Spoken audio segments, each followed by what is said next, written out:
all these formations, if it's a CDO, it's an NGO, or whatever it is, we need to align ourselves with the so-called coastal agenda.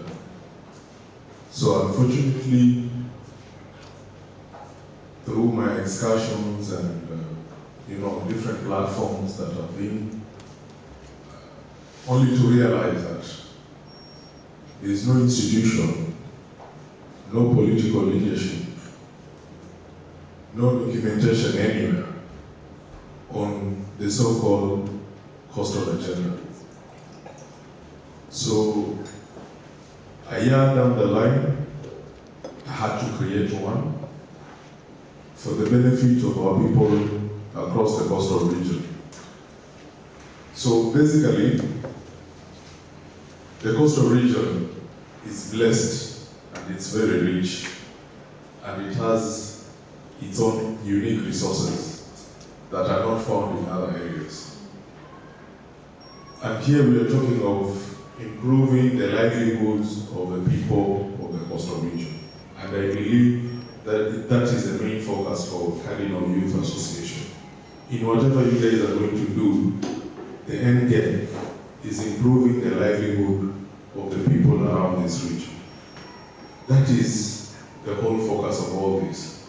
And we as Coast Development Authority, actually that is our main mandate, to improve the livelihoods. But how? If you do not have an agenda.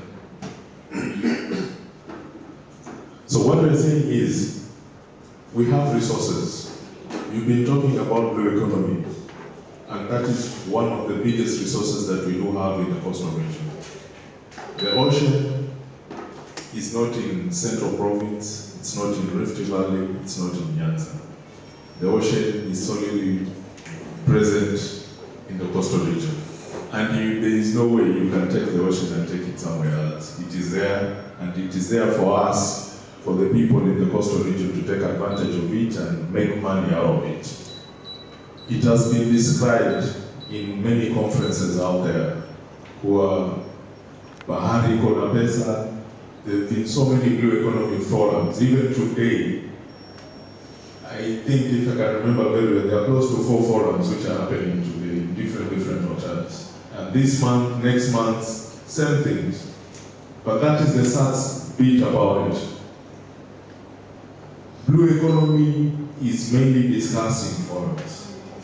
After the forums, zero implementation, zero executions of anything.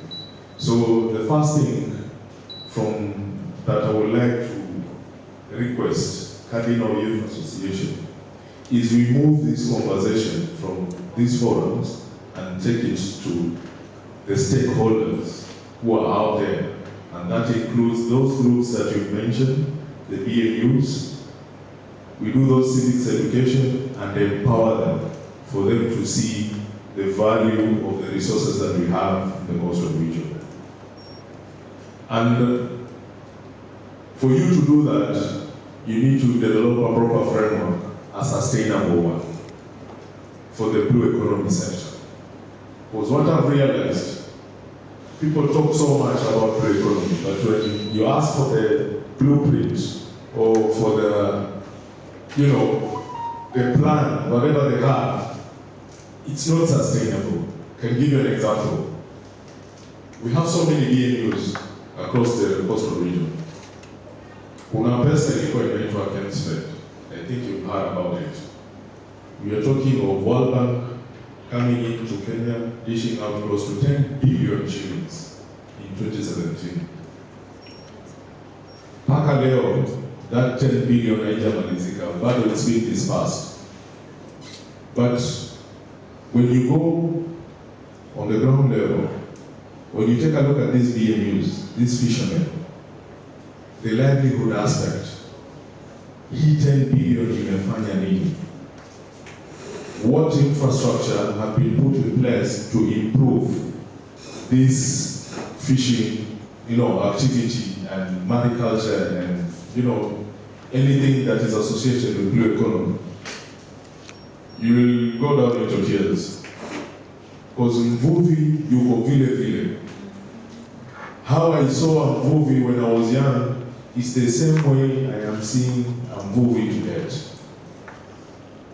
So whatever allocations that Cardinal Youth Association is going to attract from the international stakeholders or from the local stakeholders, we need to be very careful and very strategic on how we are going to implement and use those monies to make sure that we really improve the livelihoods of these people across the coastal region. The poverty level in coastal region, we're talking of close to 70% of people who are living in the coastal region are living below $1 per day. Poverty levels in coastal region is huge. Leave alone, illiteracy and all other things. Poverty levels are huge. Other resources that you're talking about in the coastal agenda, we are talking of unique crops. We are not talking only on mangrove. Mangrove is just a bit of it. We are talking of cashew nuts, we are talking of coconuts, we are talking of cassavas. But now I'm on the ground, so I have to take part in whatever. So what I want to assure you is that we are together, and I'll do everything possible to ensure that you have grown. Thank you very much. You don't find the exact words to express, but we really appreciate for the positive critique. We've heard from the chairman CDA, Mzee Mwinyi, Mzee, the youth, but it's called Mzee. It's good. We've heard from our retired brigadier, my mentor. We've heard from Mr. Justice Kenani Elder, Mr. Kworo. This is good. I think we are fully packed and fully prepared for the task ahead. We have the document that is flashed before you. You know, what we presented you is just a tip of an iceberg.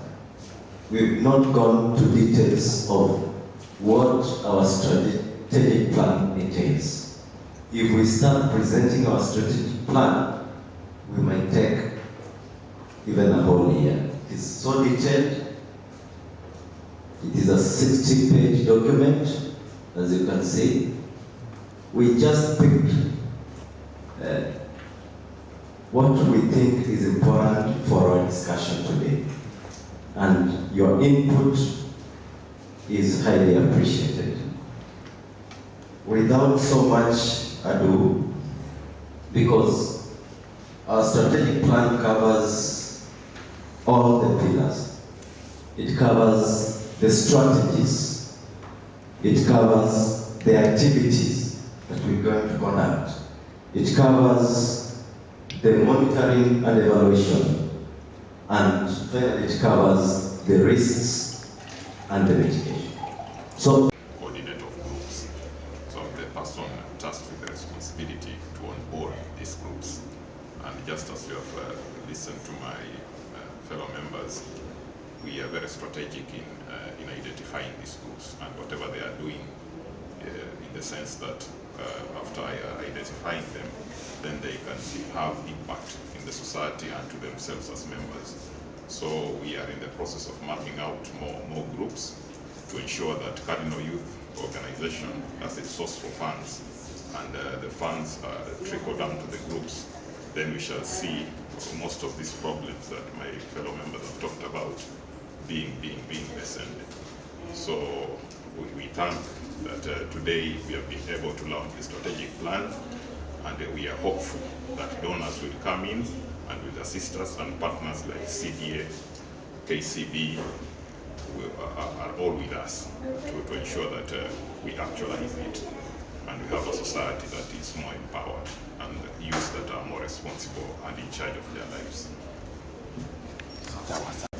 That we can achieve the end state of this. I want to thank various stakeholders who made this successful. I want to thank the chairperson for the Development Authority. I want to thank the Inchcare. I want to thank the Kenya Ports Authority. I want to thank the Center in Asia.